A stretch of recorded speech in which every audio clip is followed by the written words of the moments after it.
Kita kebaktir sebentar, nyanyi dan berdoa. Ayo, gua ke depannya benar, ayo. Lagunya yang ini saja ya. Kesini aja, kesini. Biar hati. Kita bernyanyi, lihat yang di depan. Kita bersama yuk. Untuk firman-Mu, ku ingin menjadi seperti Yesus. Berfirman-Lah Tuhan, ku mau mendengar dan melakukannya setiap hari. Roh Kudus yang manis, tolong aku menuruti firman Tuhan. Roh Kudus yang manis, jadikanku anak Tuhan yang manis. Lagi ya, Ulang ini sekali lagi dengan lebih sungguh-sungguh sambil mengarahkan hati kita sama Tuhan. Kita ingat kebaikan Tuhan Yesus dalam hidup kita. Buka hatiku untuk firman-Mu. Semua bernyanyi. Ku ingin menjadi seperti Yesus. Berfirman-Lah Tuhan, ku mau mendengar dan melakukannya setiap hari. Roh Kudus yang manis, tolong aku menuruti firman Tuhan. Roh Kudus yang manis, jadikanku anak Tuhan yang manis.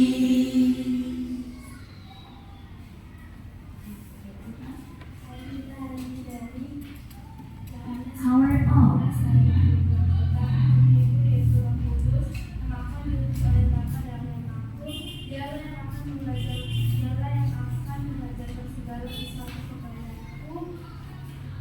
Dan akan mengingatkan segala sesuatu dalam kata-kata. Sama-sama kita.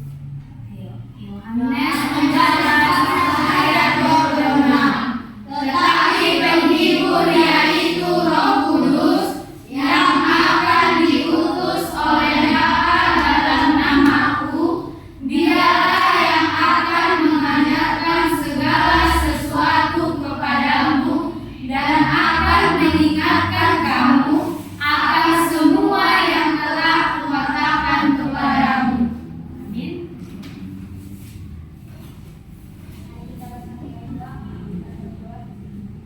Terima kasih Tuhan atas berkat dan juga karunia-Mu sehingga kami bisa berkumpul di sekolah ini. Tuhan, kami akan memulai pembelajaran kami. Kiranya Engkau berkati pembelajaran ini menjadi kesehatan dan guru-guru dan juga orang tua kami. Berikanlah mereka rezeki panjang umur dan sehat selalu. Tuhan, kami tidak lupa dosa kami. Kiranya Engkau hapus kalau itu sengaja pun tidak sengaja. Dalam nama Anak-Mu Yesus Kristus kami berdoa. Amin. Amin. Terima kasih. Nah, silakan duduk. Baik, sebelumnya Ibu absen dulu ya. Seperti biasa ya, dijawab Ibu. Sebelum kita mulai, Ibu absen dulu dan diantarkan nanti bukti badannya ke depan. Aciles, Arifin, Diva, Elektra, Eleora, Pendika, Pendiko, Perinta. Ada kabar? Surat? Oke, Ronan, Roni, Pani, Media. Baik, puji Tuhan semuanya gereja ya. Tepuk tangan untuk kita semua ya. Semua gereja. Dari siapa nak? Minta ke bawah kita. Oke, untuk minggu depan biar di bawah ya. Tolong kumpulkan di sini bukti badannya dan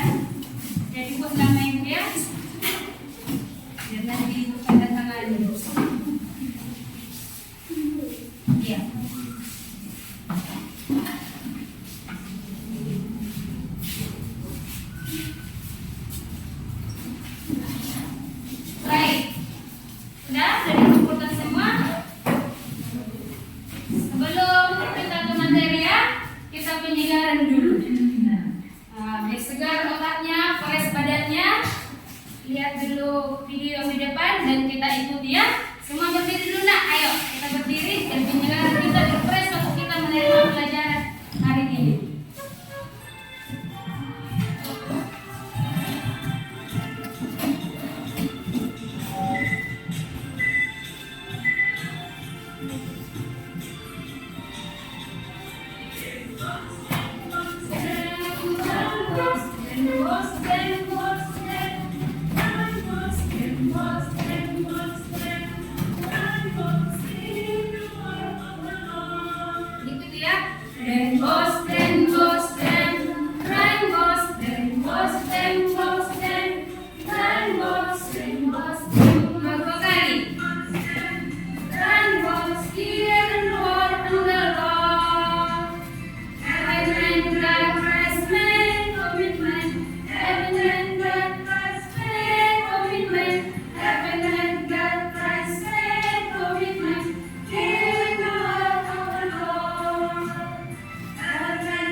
Seperti ini, baru faith, iman seperti ini, komitmen seperti ini. Bisa ya? Oke, kita mulai nih. Heaven and God, Christ, faith, commitment. Heaven and God, Christ, faith, commitment. Hear the word of the Lord. Heaven and God, Christ, faith. Sama tangan teman-temannya. Commitment.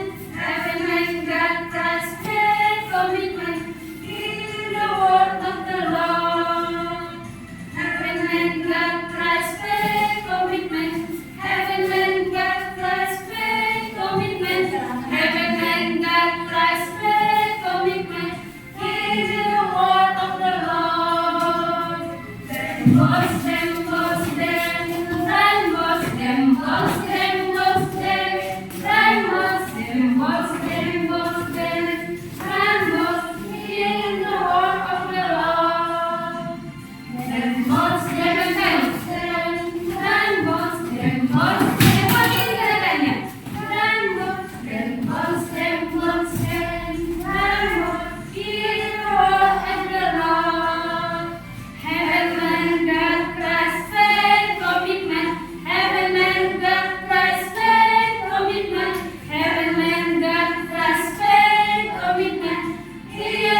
Materi kita hari ini juga tentang Roh Kudus. Roh Kudus mengampuni adalah juga buah dari Roh Kudus. Kita sama-sama bacakan judulnya dulu yuk. Roh Kudus memperbarui hidup orang beriman. Tertulis di Yohanes 14 ayat 26. Dan ini sudah menjadi hafalan kita ya. Sekali lagi tolong kita bacakan bersama. Yohanes 14 ayat. Yohanes 14 ayat 26. Tetapi penghibur yaitu Roh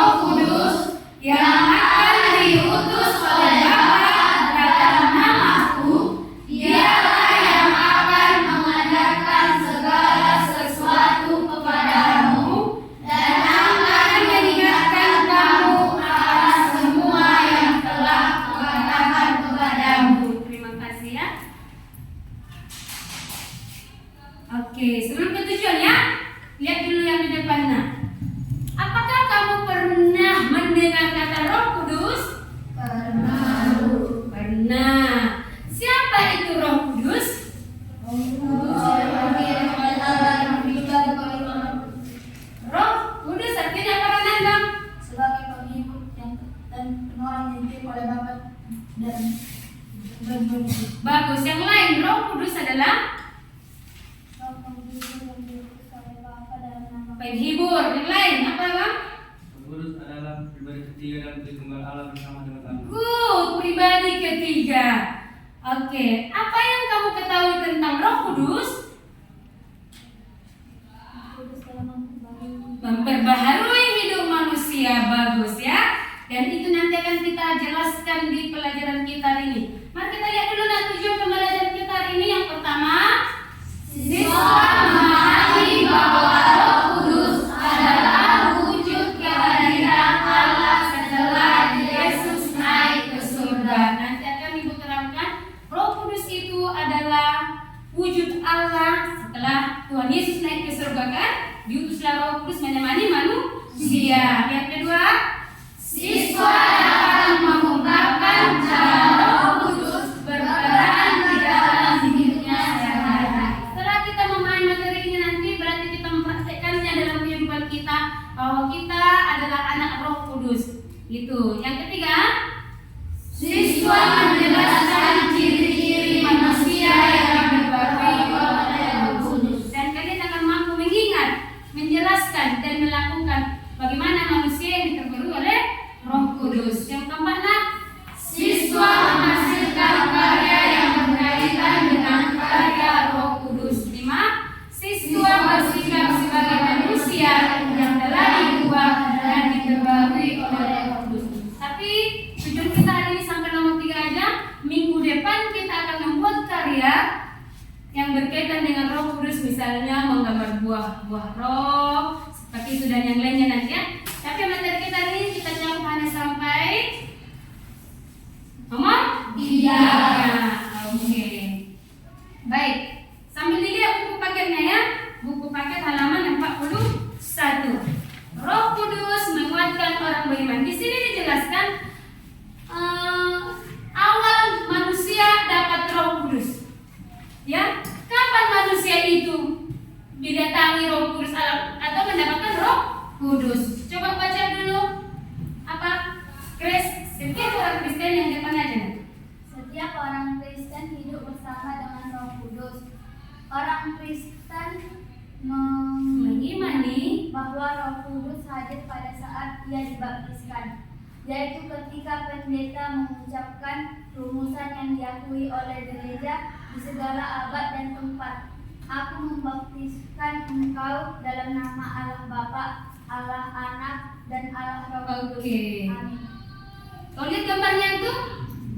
Apa perbedaan gambar pertama dan gambar kedua? Itu gambar apa nak? Dibaptis. Gambar yang kedua ini pada saat dibaptis pada saat bayi. Kalau itu adalah pada saat sudah dewasa. Tadi dikatakan ketika kita sudah dibaptis, maka kita menerima Roh Kudus. Bukan berarti yang sudah dibaptis dewasa tidak mendapatkan Roh Kudus. Tetapi ketika sudah bayi dia dibawa ke gereja, dia sudah mendapatkan Roh Kudus. Sebenarnya sejak bayi itu dalam kandungan ibu sudah ada Roh Kudus. Seperti itu ya. Maksud ibu ada 2 baptisan Pentakosta kan? Setelah dewasa, ya kan, siapa di sini Pentakosta? GPD, karismatik, iya kan? Belum dibaptis kan? Tapi sudah ada penyerahan di gereja gitu ya. Pada saat penyerahan di gereja itu sudah didatangi oleh Roh Kudus. Baik. Ayo kita baca dulu, laki-laki dulu baca, dua ya.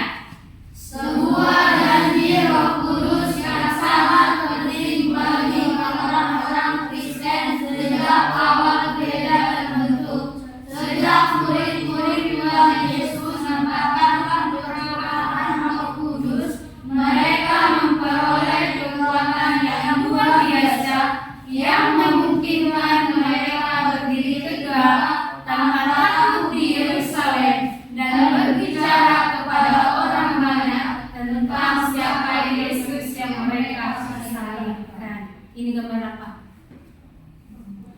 Murid-murid Tuhan Yesus yang dipenuhi dengan Roh Kudus. Tadi dijelaskan di sini di Kisah Para Rasul 2. Pada saat Tuhan Yesus sudah naik ke surga, berapa hari lagi naik kedatangan Roh Kudus? 40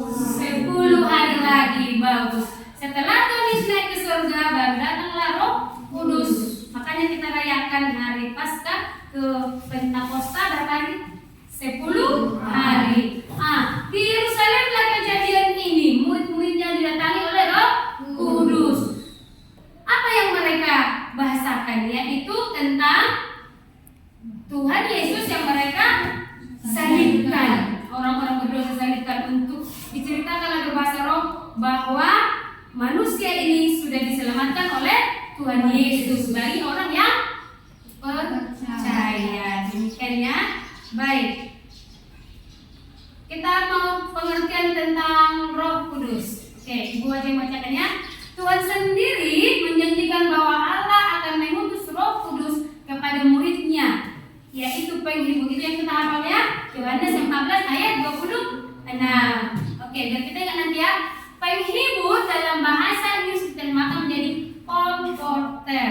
Kata ini berasal dari akar kata comfort yang berarti menghibur. Kata ini terbentuk dari dua kata dalam bahasa Latin, yaitu apa itu? Cum dan forte. Kata cum berarti bersama-sama, sementara kata forte artinya kekuatan. Dengan kata lain, comfort dalam bahasa Inggris berarti bersama-sama memberikan kekuatan. Dari sini jelas bahwa penghiburan yang diberikan oleh Roh Kudus adalah kekuatan yang akan mengembalikan orang yang dihibur kepada kekuatan yang sebelumnya atau bahkan lebih kuat lagi. Paham? Ya, Tuhan Yesus sudah naik ke surga dan Allah menunggunya. Kalau seperti itu Tuhan, siapa nanti teman kami? Kenapa Tuhan gak di sini? Katanya kan. Kata Tuhan, aku akan pergi ke surga dan aku akan memberikan utusanku. Tadi yang bilang tertulis pribadi ketiga, yaitu diberikanlah Roh Kudus. Berarti Roh Kudus itu memberikan apa tadi? Penghiburan, apa lagi? Pertolongan, apa lagi? Apa lagi tugas Roh Kudus? Pengganti Tuhan Yesus apa? Apa peran Tuhan Yesus? Penyelamat, apa lagi? Mengajari, lagi? Menguatkan, menolong. Itulah fungsi dari Roh Kudus. Oke. Ayo, membaca dulu Ronan. Roh Kudus yang adalah roh kebenaran yang menguatkan, mengubah serta memperbarui hati dan hidup manusia. Contoh nyata dalam Alkitab yang dapat dijadikan acuan pembelajaran adalah peristiwa Saulus yang kemudian berubah namanya menjadi Paulus. Oke, ini nanti akan menjadi tugas kelompok kita ya.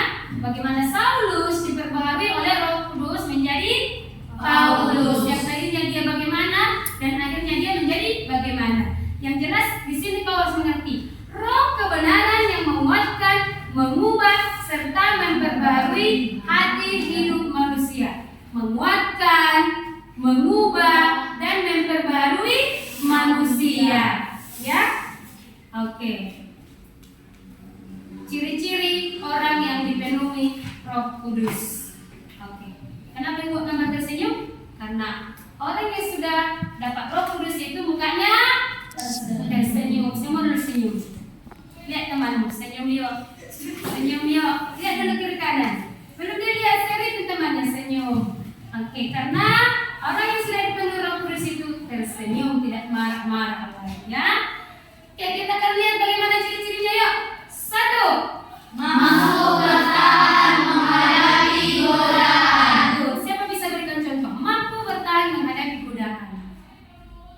Coba Ronan. Jika ada teman yang mengajak melakukan sesuatu yang berbahaya, kamu menolak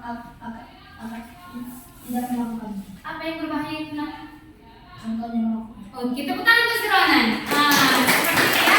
Mampu bertahan menghadapi godaan. Jika ada yang mengajak kau merokok, jika ada yang mengajak kau bolos, jika ada yang mengajak kau tidak kerjakan tugas, katakan Tidak. no. Katakan no. Tidak ya. Yang kedua, Setia membaca Alkitab, berdoa dan beribadah. siapa teman ibu tadi pagi berdoa sebelum bangun? Berdoa. Oke. Siapa baca Alkitab? Hanya ibu. Ibu baca Alkitab belum? Berdoa, baca Alkitab. Ini harus kita lakukan setiap Amin. Tapi terima kasih sudah berdoa. Tapi ditambahin lagi dengan membaca Alkitab. Nggak sempat kau pagi, renungkan di Amin. Kalau nggak sempat kau pagi, renungkan di malam hari, ya. Karena emang buru-buru pagi-pagi. Kau harus membaca Alkitab dan berdoa. Itulah ciri-ciri orang yang dipenuhi Roh Kudus. Yang ketiga, mengerti apa yang menjadi kehendak Allah. Orang yang dipenuhi Roh Kudus bisa membedakan apa yang jahat dan apa yang baik. Kalau disuruh kau, ayo kita curi goreng di kantin sana, gak dilihat. Kalau kau lakukan itu, berarti kau tidak bisa membedakan apakah kehendak Allah mencuri. Iya. Tetapi ketika kau katakan No. maka Tuhan akan lebih memberkatimu. Amin. Amin. Yang ketiga, Selalu mengucap syukur dalam segala keadaan. nanti akan kita bahas di slide berikutnya kenapa kita harus bersyukur. Di sini kita dikatakan harus bersyukur. Tidak boleh bersungut-sungut. 4, rendah hati dan tidak sombong. Orang yang sering sombong itu orang yang kemana itu?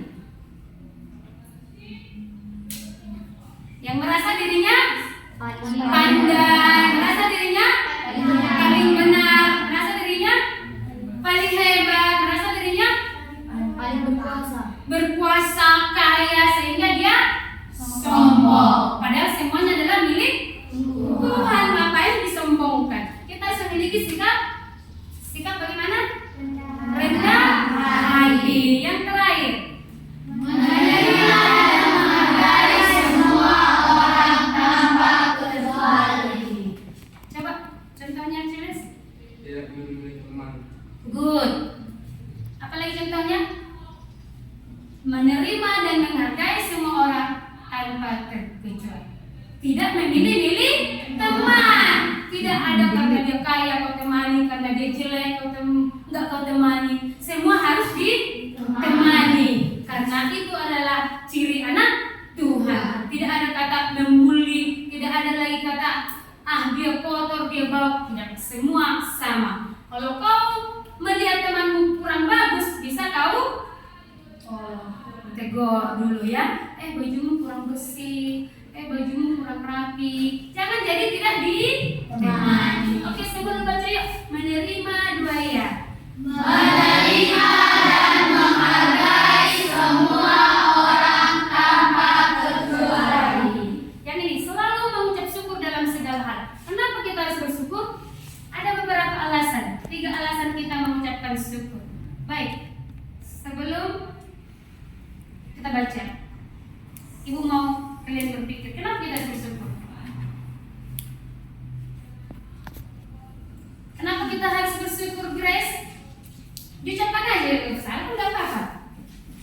Kenapa? Karena semua yang di dalam dunia ini adalah milik Allah. Bagus, karena semua adalah milik Tuhan. Kenapa kita bersyukur?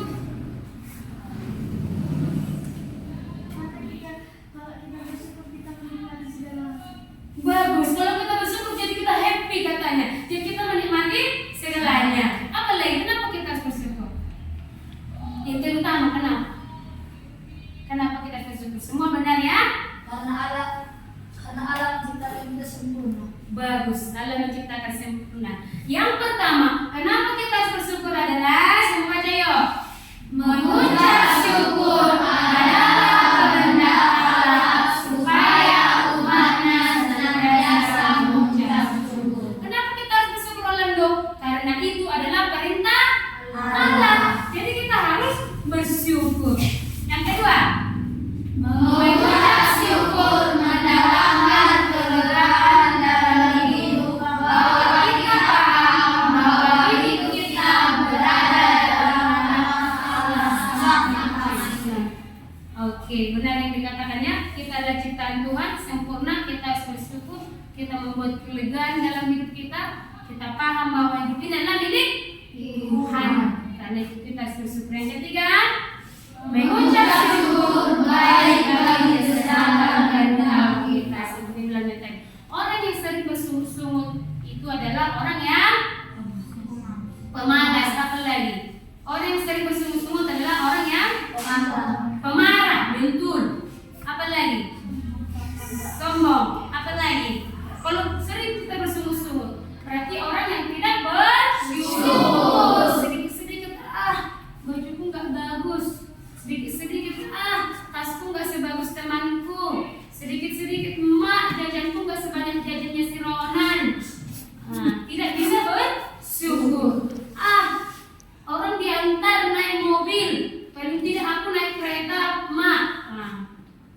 di jiwamu rusak, tidak sehat mental. Tapi coba ucapkan bersyukurlah. Coba sebut namanya, bersyukurlah Ciles. Gitu ya, coba dari semuanya. Nama ucapkannya bersyukurlah. Lagi, teman-teman, bersyukurlah. Semua lagi bersyukurlah. Mau bagaimanapun keadaan kita harus bersyukur. Itu yang membuat jiwa kita tenang, mental kita sehat. Baik, gitu ya. Oke, kita materi sampai di situ. Udah paham ya tentang bersyukur? Sebelum kita diskusi, Ibu kasih penguatan video 1 tentang anak yang dipenuhi oleh Roh Kudus. Kita lihat ke depan sebentar video ini, baru kita nanti kerja. Anak yang diubahkan oleh Roh Kudus.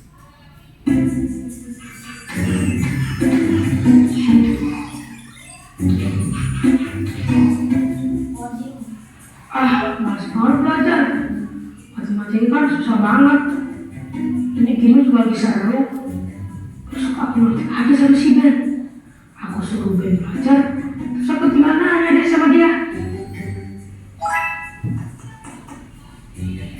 Jo, kamu besok ada ulangan nggak? Ada apa? Cuma susah banget. Kayaknya aku gak bisa deh. Susah nggak berarti kamu nggak bisa. Udah tahu handphonenya. Sini, papa ajarin. Kita belajar sama-sama ya. Coba. Apa yang kamu nggak bisa? Ini Pak.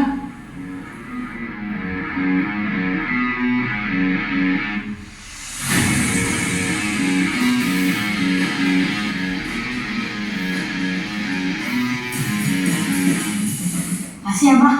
Iya. Ternyata kalau belajar lebih mudah, Pak. Iya. Yaudah, kamu tidur sana supaya besok kan kesiangan. Oke, Pak. Kamu tinggal ya. Ya Pak.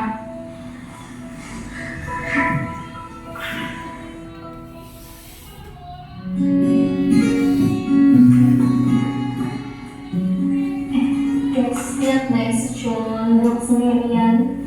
Siapa sih yang mau teman sama dia? Udah Cun, kutu lagi. Iya, dia juga gak mau kok teman sama si Cun.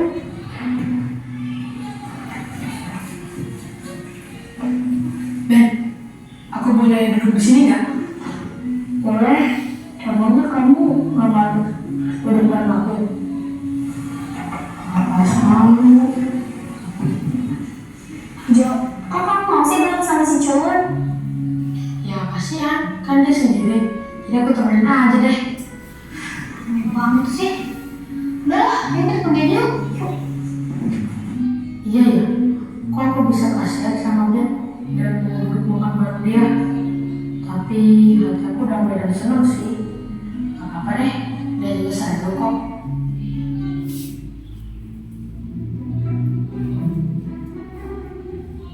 Kenapa ya? Setiap kali aku mau berbuat dosa, pasti nggak jadi. Terus kalau aku mau mengambil keputusan yang salah, pasti hatiku nggak tenang. Wah, pas banget ada Nanda. Kesana. Nanda, hai, aku mau nanya deh. Nanya apa, Jo? Aku merasa sesuatu berbeda. Kemarin aku ada berencana untuk contek, tapi akhirnya nggak jadi karena papaku ngajarin aku dan akhirnya aku jadi ngerti. Terus, tadi juga aku hampir mau buat ngejauh-jauhin Ben. Tiba-tiba aku merasa kasihan, jadinya aku makan bareng sama Ben. Kenapa ya Kak? Bagus dong. Coba kan lu nanya, kamu Tuhan kan? Iya dong Kak, aku menerima Tuhan Yesus sebagai Tuhan dan Juru Selamat aku. Nah, pas tuh. Kalau kamu udah beneran menerima Tuhan Yesus, kita itu akan menerima satu pribadi yang akan menuntun kita supaya kita bisa terus melakukan hal yang baik, yang akan menjaga kita supaya kita nggak jatuh dalam dosa. Kamu mau tahu siapa? Mau dong Kak? Dia adalah Roh Kudus. Nah, kalau kita sudah menerima Tuhan Yesus, Roh Kudus akan tinggal di dalam hati kita. Dan setiap yang kamu alami tadi, itu adalah pekerjaannya Kudus. Nah, dan kamu kan tadi sudah melakukan apa yang Roh Kudus sudah arahkan. Itu adalah hal yang yang bagus. Seterusnya kamu harus kayak gitu supaya kita bisa terus hidup, melakukan hal yang baik dan bisa serta sama Tuhan deh. Wah, kalau gitu aku bersyukur banget dong Kak. Yaudah, kalau gitu aku mau ajak Keisha sama Jocelyn menerima Tuhan Yesus dan hidup serupa dengan Tuhan supaya kita semua bisa berteman deh. Wah, bagus sih Sarah. Dadah. Semangat ya. Baik.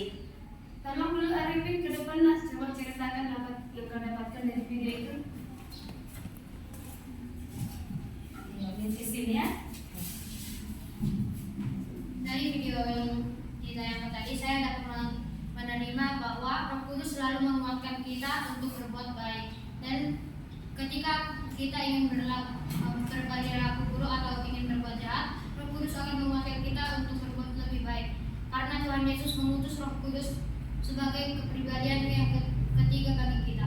Jadi kita harus selalu beribadah dan berdoa kepada Tuhan agar Roh Kudus kita makin dikuatkan dan diri kita akan menjadi semakin lebih baik. Oke, tepuk tangan untuk Arifin. Terima kasih dulu ya. Untuk kita kalian sudah paham dengan video tadi ya. Orang yang disertai Roh Kudus akan selalu diingatkan untuk berbuat baik. Bagi orang yang percaya. Karena itu percayalah, terima Roh Kudus supaya kau diingatkan. Ada dua roh, Roh Kudus dan Roh Iblis. Jangan kau dengarkan roh iblis, tapi banyak-banyaklah mendengarkan Roh Kudus. Amin. Amin. Baik, kita ke diskusi. Masuk kita ke materi lagi ya. Ini sambil kau lihat buku bunga bukumu halaman 43, aktivitas 1. Kita bagi kelompok ya. Kita bagi nomor 1, 2, 3. 1, 2, 3, 1, 2, 3, 1, 2, 3, 1, 2, 3. Bagi dia kelompoknya. Nomor 1 gabung di kelompok nomor 1, nomor 2 di nomor 2. Sekali lagi, nomor 1, 2, 3, 1, 2, 3, 1, 2, 3, 1, 2, 3, 1, 2, 3. Oke, kelompok 1 di sini, kelompok 2 di sini, kelompok 3 di sini. Baca teks, simpulkan bagaimana cara Roh Kudus berperan dalam peristiwa itu. Dilanjutkan lagi yang di bawahnya ini. Siapakah Roh Kudus itu? Apa yang kamu ketahui tentang Roh Kudus? Udah? Good. Oke. Yang suka membaca boleh dibaca itu. Yang kurang paham dengan bacaan boleh dilihat video ini tentang Paulus ya. Semakin paham nanti cara mengerjakannya. Adalah seorang pria yang ditakuti oleh para pengikut Yesus. Dia dikenal sebagai seorang yang sangat bersemangat untuk menghancurkan gereja mula-mula. Dengan tekad yang kuat, dia mendapatkan surat dari imam besar untuk menangkap dan memenjarakan siapa saja yang mengikuti jalan, yaitu orang-orang yang percaya kepada Yesus, baik pria maupun wanita. Tujuannya jelas, menghentikan gerakan pengikut Kristus yang berkembang. Dalam perjalanan menuju kota Damaskus, Saulus memiliki satu misi di pikirannya, menangkap para pengikut Yesus. Namun, di tengah perjalanan terjadi sesuatu yang luar biasa. Tiba-tiba, sebuah cahaya yang terang dari langit menyinari dia, dan Saulus jatuh ke tanah. Kemudian, sebuah suara terdengar, "Saulus, Saulus, mengapa engkau menganiaya aku?" Suara itu begitu jelas dan tegas. Saulus yang kebingungan bertanya, "Siapakah engkau, Tuhan?" Dan suara itu menjawab, "Akulah Yesus yang kau aniaya." Saat itu, Saulus menyadari bahwa Yesus yang dianggap sebagai musuh sebenarnya adalah Tuhan yang hidup. Kebenciannya terhadap para pengikut Yesus berbalik menjadi kebingungan yang mendalam.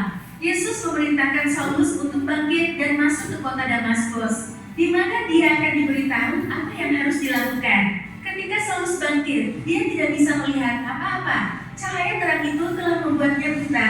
Orang-orang yang bersama dengan Saulus membawanya ke Damaskus. Tetapi selama 3 hari penuh Saulus tidak bisa melihat, dan dia tidak makan atau minum apapun. Ini adalah momen perenungan yang mendalam bagi Saulus. Seorang pria yang dulu begitu yakin akan jalannya, kini tak berdaya, menunggu petunjuk dari Tuhan. Di kota Damaskus, ada seorang murid Yesus bernama Ananias. Tuhan berbicara kepada Ananias dalam sebuah penglihatan, mengatakan kepadanya untuk pergi menemui Saulus di rumah Yudas di jalan lurus. Ananias awalnya ragu membatasi Saulus sebagai penganiaya gereja. Tetapi Tuhan berkata, "Pergilah, sebab orang ini adalah alat pilihan bagiku untuk membawa namaku ke bangsa-bangsa lain, kepada raja-raja dan kepada orang Israel." Dengan taat, Ananias pergi ke tempat Saulus berada. Ketika dia bertemu Saulus, Ananias meletakkan tangannya di atas Saulus dan berkata, "Saudara Saulus, Tuhan Yesus yang menampakkan diri kepadamu di jalan yang kau tempuh telah mengutus aku supaya engkau dapat melihat lagi dan penuh dengan Roh Kudus." Sekejap itu juga, sesuatu seperti sisik jatuh dari mata Saulus, dan dia bisa melihat kembali. Dia segera bangkit dan dibaptis sebagai tanda pertobatannya. Saulus, yang tadinya adalah musuh terbesar para pengikut Yesus, sekarang menjadi pengikut Kristus yang penuh dengan Roh Kudus. Setelah pertobatannya, Saulus mulai makan dan mendapatkan kembali kekuatannya. Dia akan menjadi salah satu rasul terbesar dalam sejarah, yang tidak hanya memberitakan Injil kepada orang Yahudi, tetapi juga kepada bangsa-bangsa non-Yahudi di seluruh dunia. Nama Saulus kemudian dikenal sebagai Paulus, dan hidupnya menjadi bukti bahwa tidak ada orang yang terlalu jauh untuk dijangkau oleh kasih karunia Tuhan. Pertobatan Saulus menunjukkan kuasa transformasi yang luar biasa dari Injil. Seorang yang begitu keras menentang Yesus berubah menjadi seorang yang siap mengabdikan seluruh hidupnya untuknya. Kita belajar bahwa Allah bisa memakai siapa saja, bahkan mereka yang dulu menentangnya, dengan keras untuk menjadi alat dalam rencana keselamatannya. Baik, ya. Baca kembali kisah para rasul yang dipaham, atau yang suka dari lihat video itu supaya kamu mengerjakannya. Ayo, kita waktu hanya 15 menit.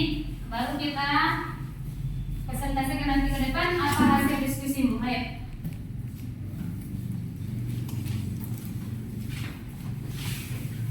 Didiskusikan dengan temannya.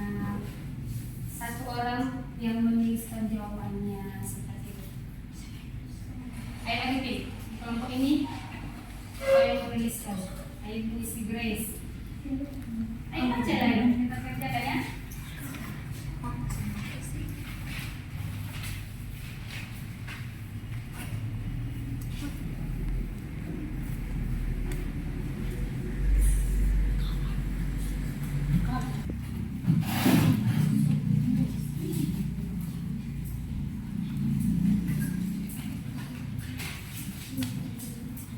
Catat hal-hal penting yang ada di dalam kisah para rasul itu.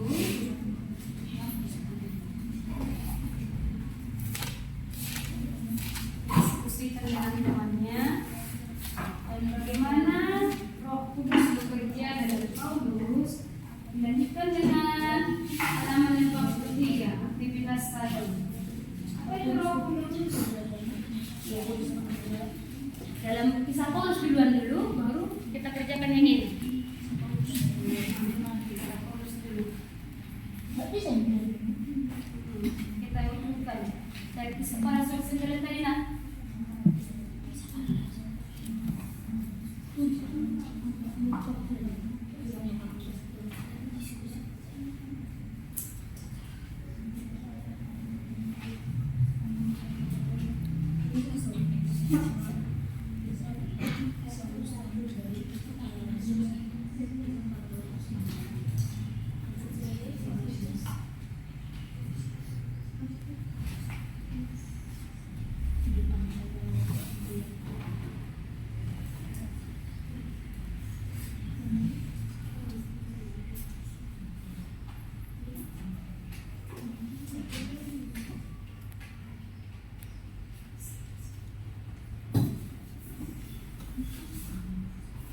Didiskusikan ya dengan temannya ya, apa menurutmu si Paulus itu bagaimana dia, bagaimana cara Roh Kudus mengubahkan dia gitu. Tanya temannya, jangan kerja sendiri, tanya temannya, bertukar pikiran.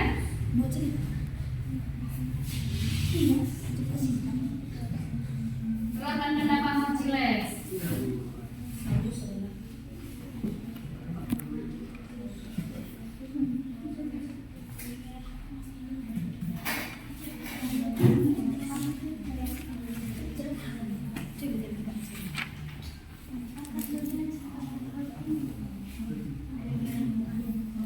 Kisah para rasul 9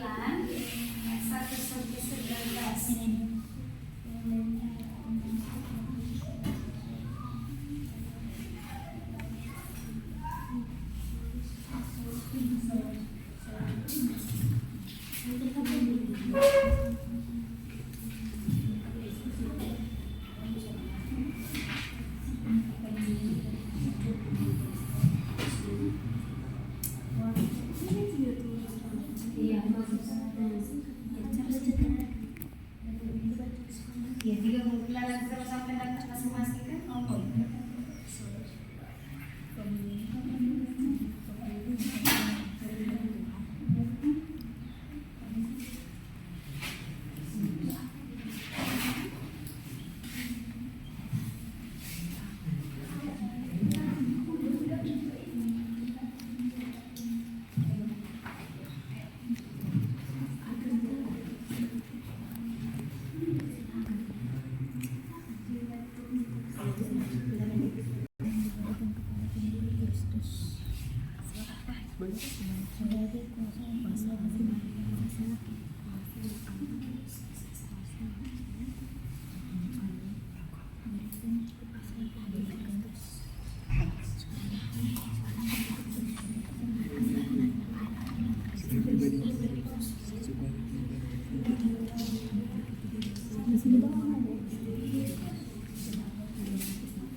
Tritunggal bersama dengan Allah.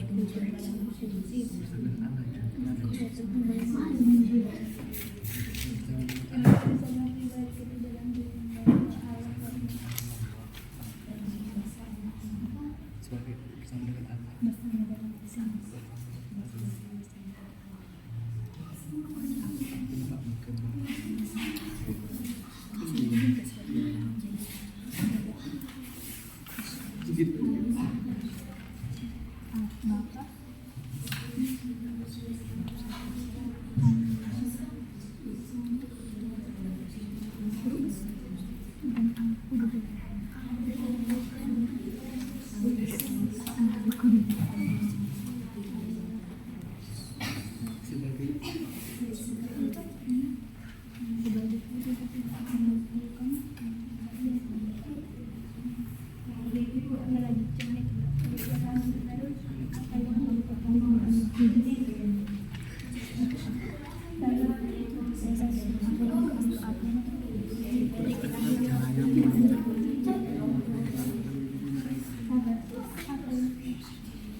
Kita pakai waktunya ya, 5 menit lagi ya. Biar ada sempat nanti hasilnya.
Allah.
Benar kan? Simpulkan nanti yuk.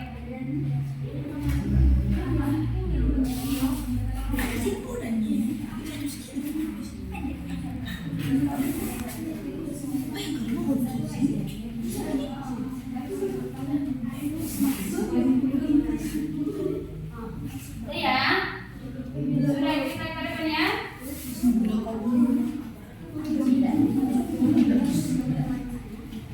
Ya, kalau seperti cara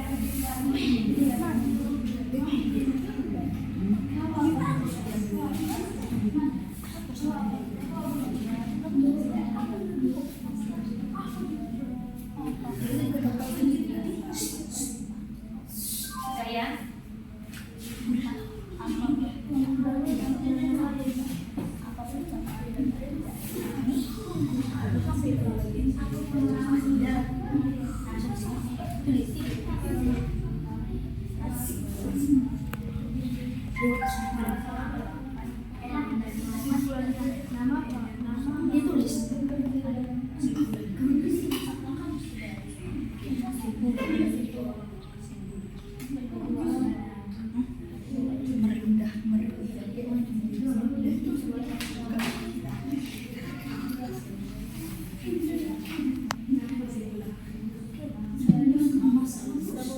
Ayo, sudah siap lah, biar nanti masih ada ujian kita.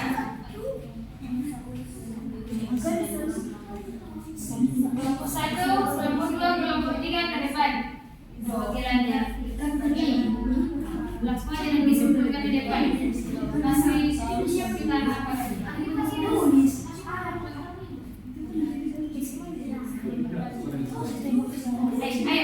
Ayo Grace, tunggu. Kita pakai waktu kita ya. Jadi simpulkan masa kita nanti hapus tesnya.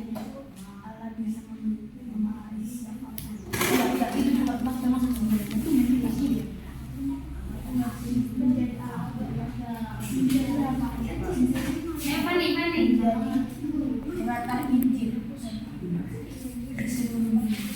Iya, kelompok 1. Kelompok siapa yang duluan siap? Gak apa-apa, ayo.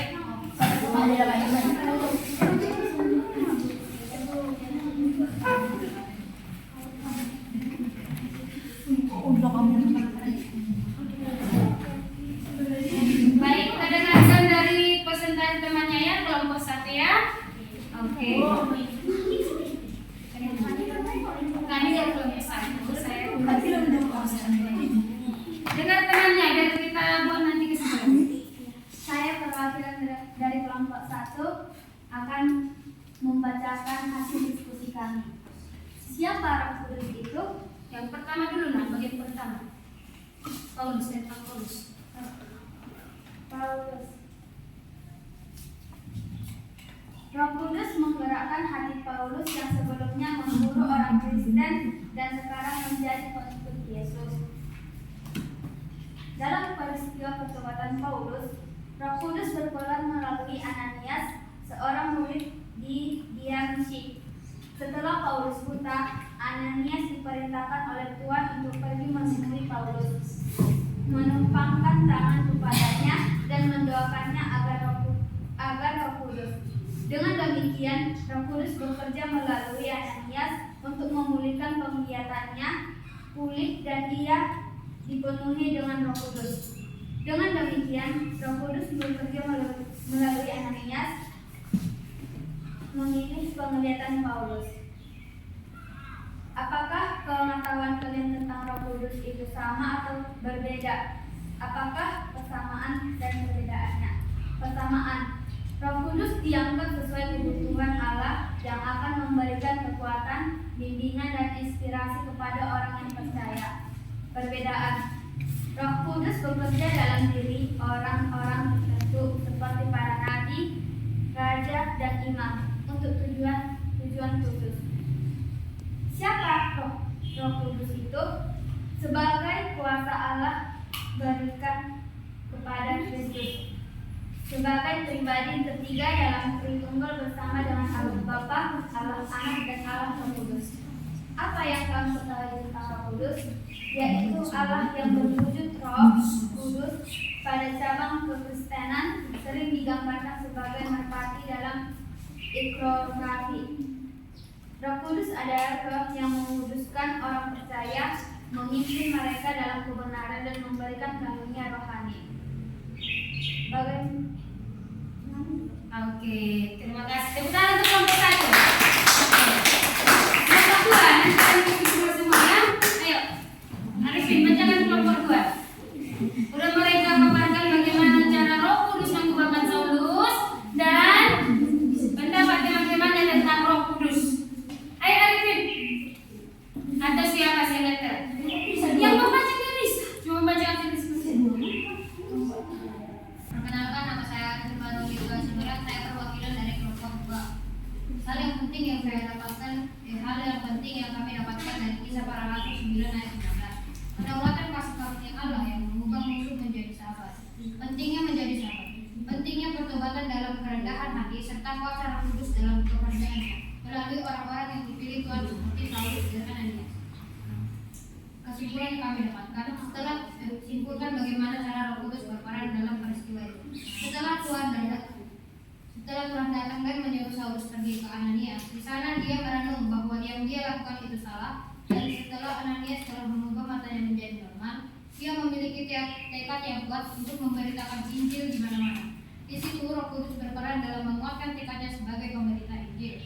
Pendapat teman-teman saya dari salah satunya Diva, Roh Kudus adalah roh pribadi ketiga dari Tritunggal Maha Kudus. Sama juga seperti Elektra, pribadi ketiga dari Tritunggal Allah bersama dengan Allah Bapa dan Yesus. Sekian dari kelompok 2. Oke, tepuk tangan untuk kelompok 2. Ya. Ayo, kelompok 3. Eva nih, karena saya bacakan sini.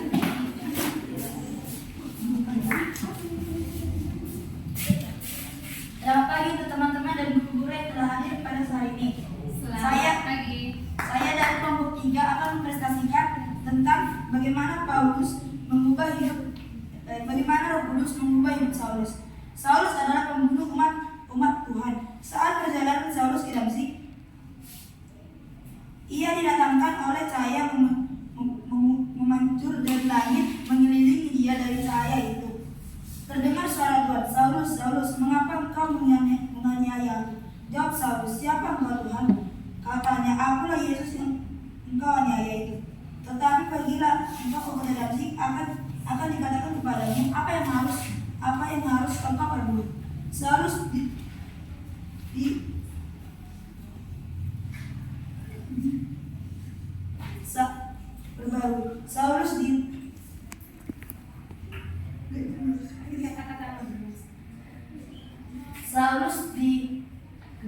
dibantu oleh teman-teman seperjalanannya ke kota Damsik. Selama 3 hari, Saulus tidak makan dan minum, dan ia hanya termenung-menung. Salah satu murid Tuhan berada di Damsik yang bernama Ananias. Dalam suatu penglihatan, Ananias berkata Ananias, Tuhan berkata, bangkitlah dan pergilah ke jalan lurus dan carilah orang dari Tarsus bernama Saulus. Dan pergi Ananias, dan ia menemui Saulus, dan ia pangkat Tuhan mengangkatnya tangannya ke atas Saulus. Kata Saulus, saudaraku, Tuhan Yesus yang telah menampakkan diri kepadamu di jalan yang engkau lalui. Setelah itu Saulus dapat melihat. Oke, tepuk tangan untuk kelompok. Kesimpulan yang kami dapatkan adalah nama Saulus yang telah diganti menjadi Paulus dalam nama Roh Kudus. Saulus yang dulunya membunuh umat Kristen yang menjadi pengantar Injil di seluruh dunia. Oke, tentang Roh Kudus. Siapa kalau Roh Kudus itu? Jawab Roh Kudus. Jawab. Roh Kudus adalah Roh Allah Bapa yang diutus dalam nama Yesus Kristus. Apa yang kamu ketahui tentang Roh Kudus? Roh Kudus adalah penghibur, penyelamat, pengajar, pengingat, dan memperbarui manusia. Apa pengetahuan kalian tentang Roh Kudus itu? Sama atau berbeda? Sama. Apa persamaan dan perbedaannya? Jawab. Persamaannya, Roh Kudus adalah penyelamat manusia yang diutus oleh Bapa dan Allah Bapa dalam nama Yesus dan terdapat di dalam hatinya. Terima kasih.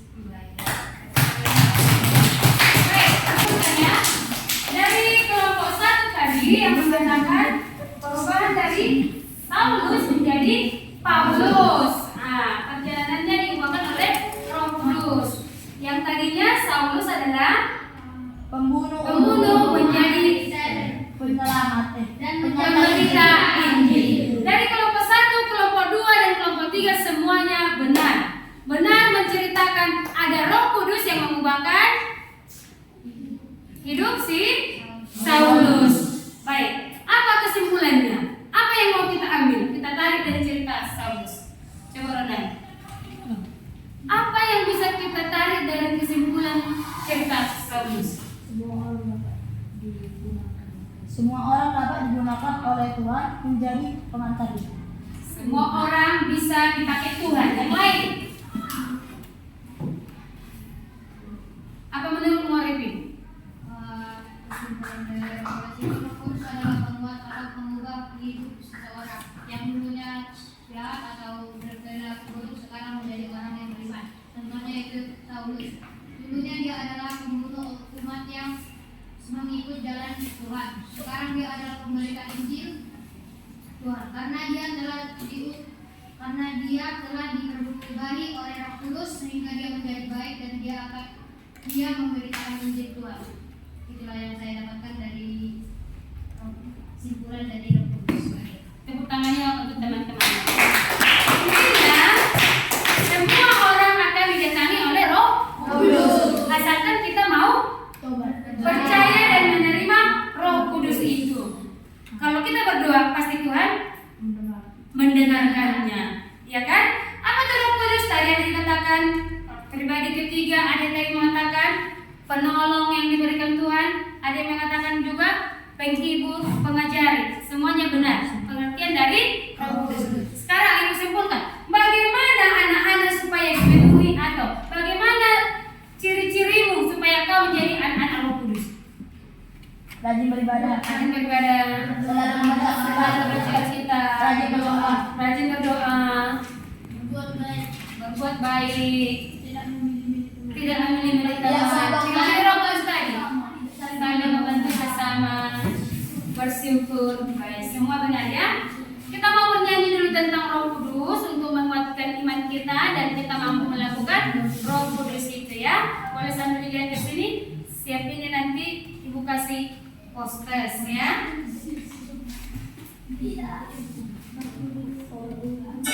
Pernah dengar lagu ini? Tiap hari. Bagus kalau tiap hari. Yang kita hafal tadi ya. Ini supaya anak mengerti, paham ada Roh Kudus di dalamnya.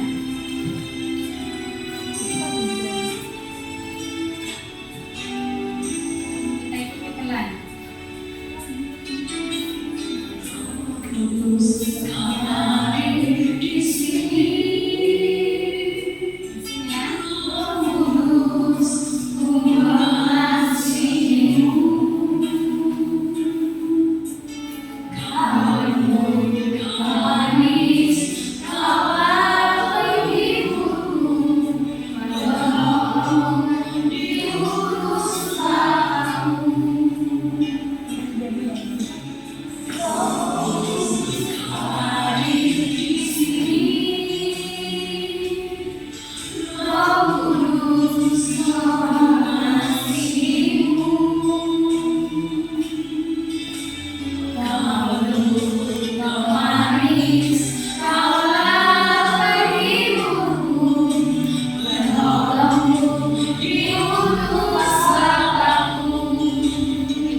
Kudus itu lembut, manis, utusan dari Tuhan, penghibur, penolong.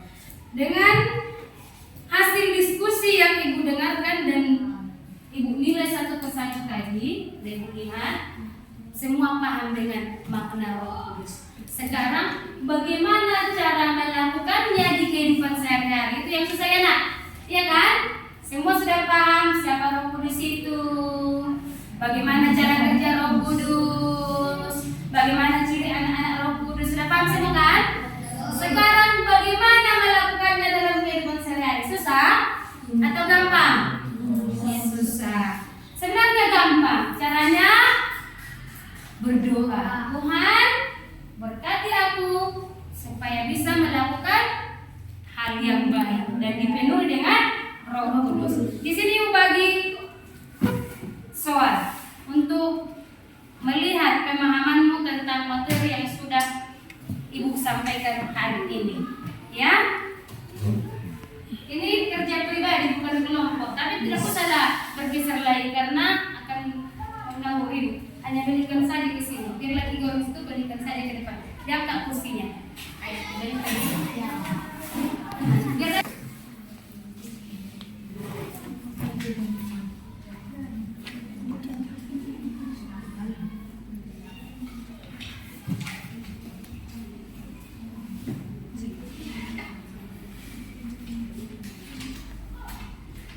tes kita ya.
Dipahami, jangan dasar diisi lebih jauh. Dipahami soalnya.